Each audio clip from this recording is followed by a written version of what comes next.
13장 31절로부터 35절까지의 말씀, 우리 다 같이 한 목소리로 함께 합독하도록 하겠습니다.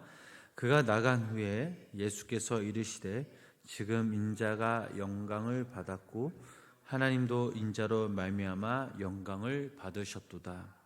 만일 하나님도 자기로 말미암아 그에게 영광을 주시리니 곧 주시리라. 작은 자들아, 내가 아직 잠시 너희와 함께 있겠노라.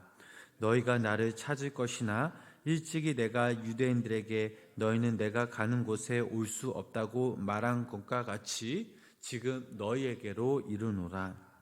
새 계명을 너희에게 주노니 서로 사랑하라. 내가 너희를 사랑한 것 같이 너희도 서로 사랑하라. 너희가 서로 사랑하면 이로써 모든 사람이 너희가 내 제자인 줄 알리라. 아멘. 오늘도 주님의 전을 찾은 우리 성도님들에게 하나님의 귀한 종이 함께 하시길 주님의 이름으로 간절히 축원합니다.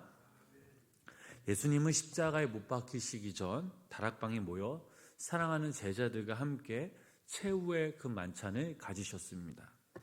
예수님께서는 제자들에게 두 가지 일을 행하셨는데, 하나는 제자들의 발을 씻겨주셨습니다. 또 다른 하나는 예수님께서 떡을 떼고 포도주를 따라 주시면서 이것이 나의 살이고 또 피라며 성만찬을 통해 영원히 기념하라고 말씀하십니다. 예수님께서 그들의 발을 씻겨주시고 성만찬을 행하시는 것은 자신을 겸손히 낮추고 누군가의 그 발을 씻겨주며 이 세상에서 하나님의 자녀답게 살라는 그 주님의 깊은 그 마음과 뜻이 이곳에 담겨져 있었습니다. 우리가 사랑을 하면 어떻습니까? 너무나 행복하죠. 사랑은 아는 것에부터 출발합니다. 알기 때문에 사랑할 수 있습니다. 또는 사랑하기 때문에 우리가 알기 시작할 수 있습니다.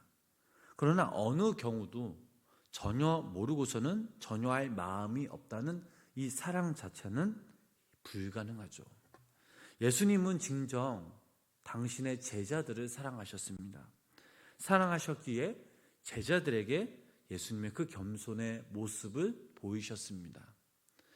제자들을 진정 사랑하셨다라는 것은 그들의 겉모습과 외적 조건을 보신 것이 아니라 그들이 이제껏 살아온 삶, 곧 그들의 과거까지 수용할 수 있는 이 모든 것을 의미하고 있습니다.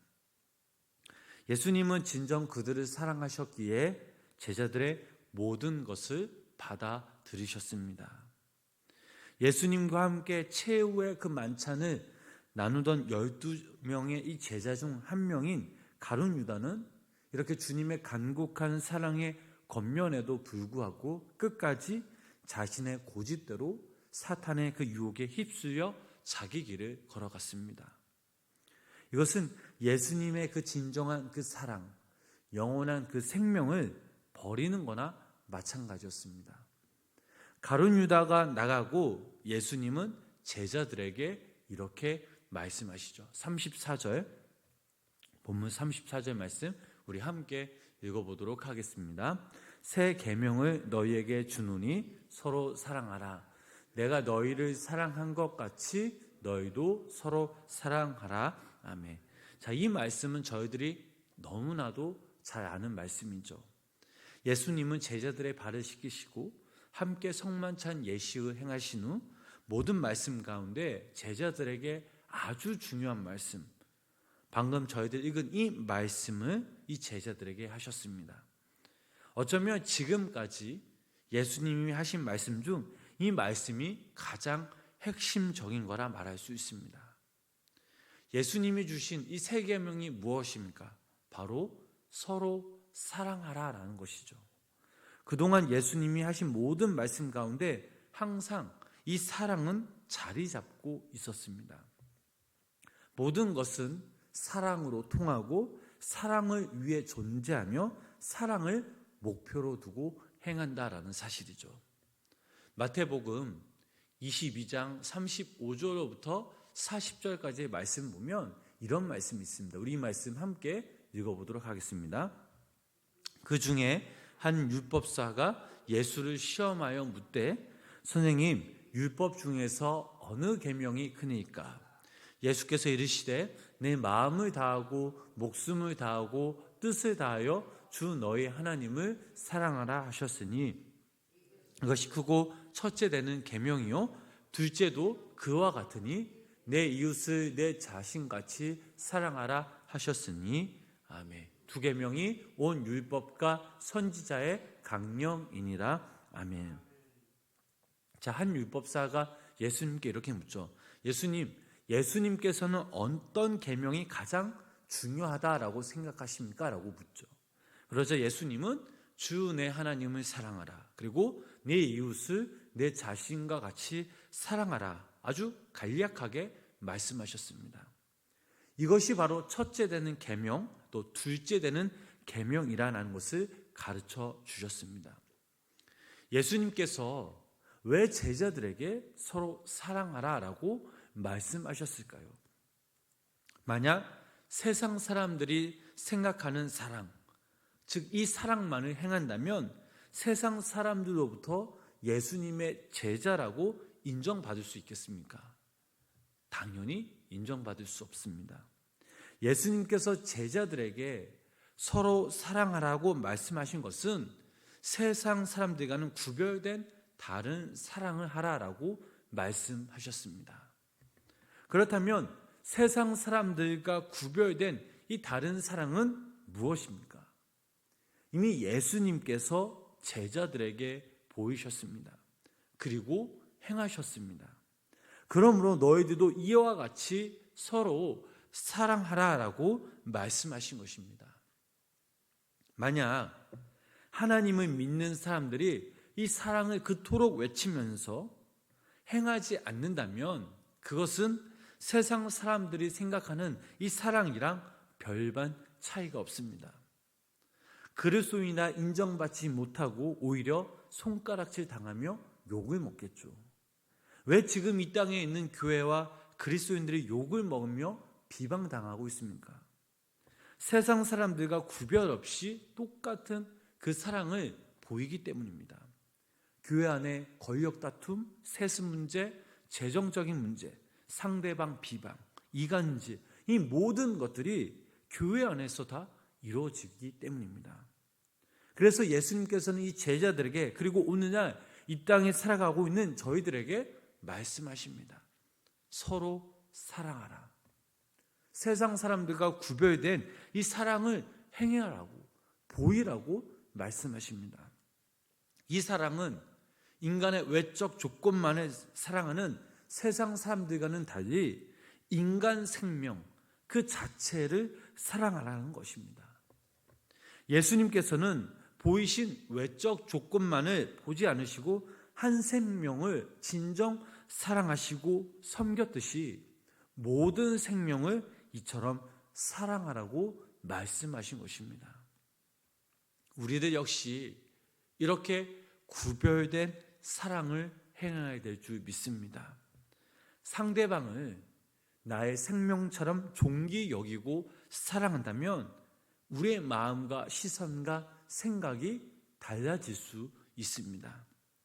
상대방을 이해하게 되고 상대방을 우리가 사랑할 수 있습니다. 상대가 누구든 상관없이 내 생명과 내 마음을 나눠주는 것입니다. 돈을 사랑하는 사람들은 어떻습니까? 사람이 우선시 아니라 돈이 우선시 되겠죠. 돈만 바라보면서 돈만 사랑하게 됩니다. 권력을 사랑하는 사람은 어떻습니까? 사람 따위는 생각하지 않습니다. 자신의 권력이 최우선입니다. 결국에는 어떻게 됩니까? 이 모든 것들이 무너지게 되어 있습니다. 그러므로 그리스도인은 달라져야 합니다. 생명을 소중히 여기며 자신의 그 생명을 나눠줄 수 있어야 합니다. 생명을 사랑하는 자는 진정 사랑하는 사람이요, 그런 생명 속에 새 생명의 역사가 일어나고 결국엔 하나님의 영광이 그 사랑을 통해 그 생명을 통해서 이 땅에 드러나게 될 것입니다. 현재 우리는 어떻습니까?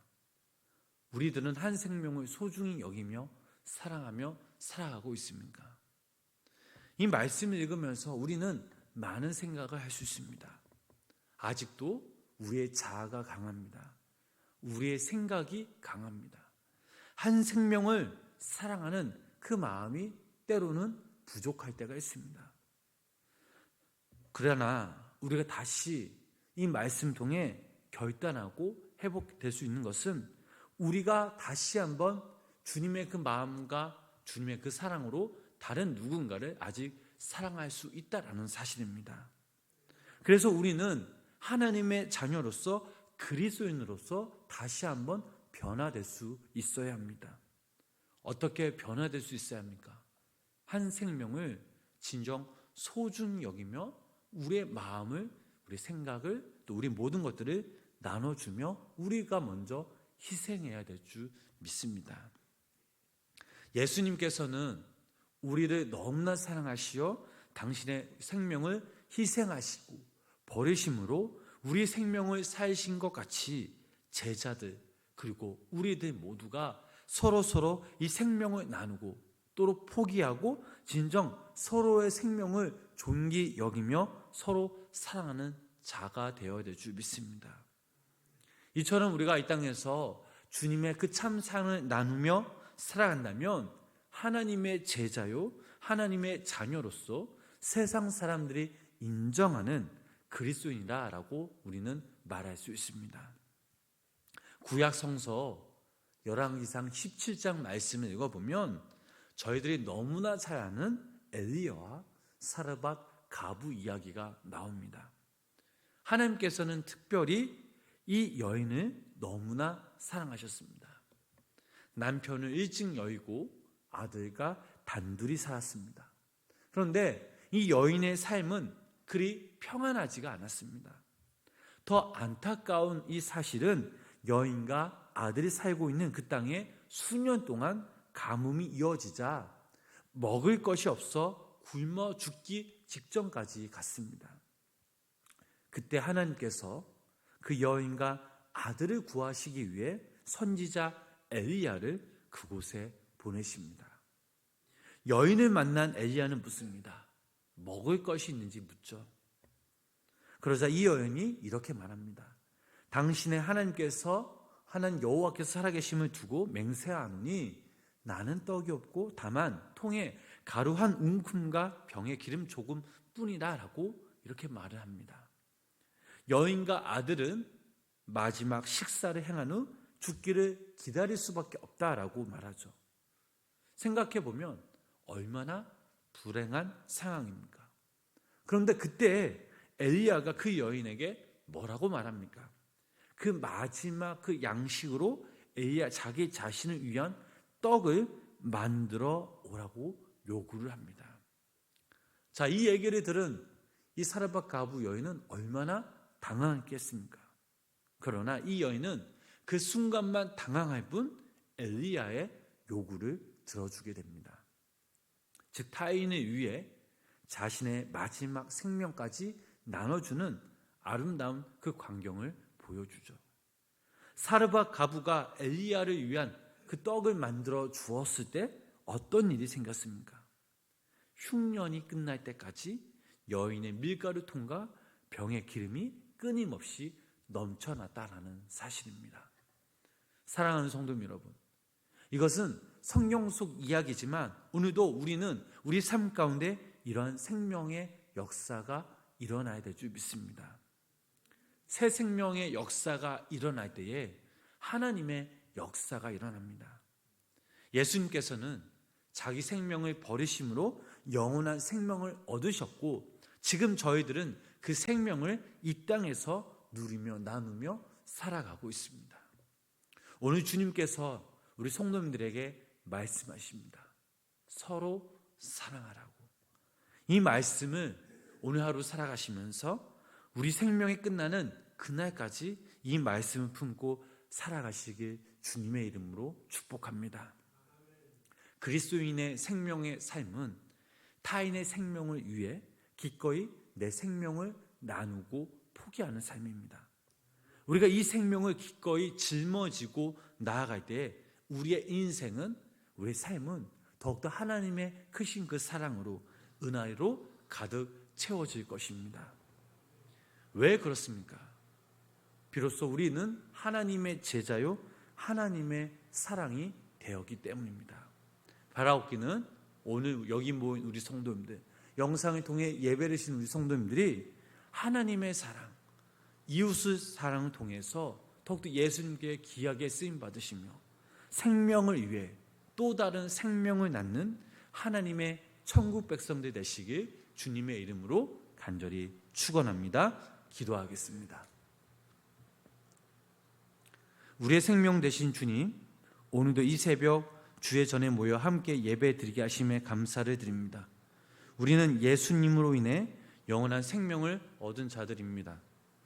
우리에게 주신 이 귀한 생명, 이제는 우리도 이 땅에서 생명 자체를 귀히 여기며 무엇보다 우리의 마음과 모습 가운데 사랑이라는 것을 더욱더 부어주셔서 모든 생명을 사랑함으로 그 사랑으로 인해 주님을 전할 수 있는 귀한 도구로 사용되게 하여 주시옵소서.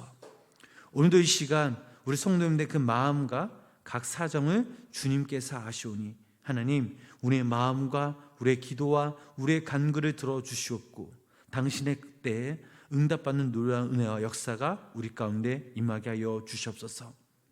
오늘 하루를 주님께 믿고 맡깁니다. 성령님 동행하여 주시고 우리 마음과 시선이 오직 주님만을 향하며 특별히 오늘 하루 살아가는 우리들에게 하나님을 사랑하고 이웃을 사랑할 수 있는 하나님의 귀한 사랑을 우리 삶 가운데 임하게 하여 주시옵소서. 예수님의 이름으로 간절히 기도드렸습니다. 아멘.